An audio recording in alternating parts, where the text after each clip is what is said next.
নমস্কার। আগামী 14ই জানুয়ারি মকর সংক্রান্তি, পৌষ সংক্রান্তি ও তিল সংক্রান্তি।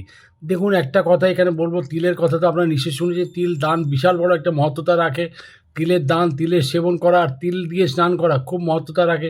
এখানে একটা উপায় আমি আপনাদের বলব, বাড়ির যে কোনো একজন বড়জন, পরিবারের মধ্যে বড় সদস্যজন কী করবেন, ১ মুঠো মতো তিল নেবেন। হাতের মধ্যে নিল ১ মুঠো মতো তিল নিয়ে সেটাকে কী করবেন, প্রত্যেক কটা ঘরের সদস্যর মাথার উপর দিয়ে ৭ বার ক্লকওয়াইজ ঘুরিয়ে দেবেন। ঘোরাবার পর সে তিলটাকে নিজের মাথাও ঘুরিয়ে নেবে, তারপর সেটাকে উত্তর দিকে ফেলে দেবে। সেটাকে উত্তর দিকে ফেলে দেবে।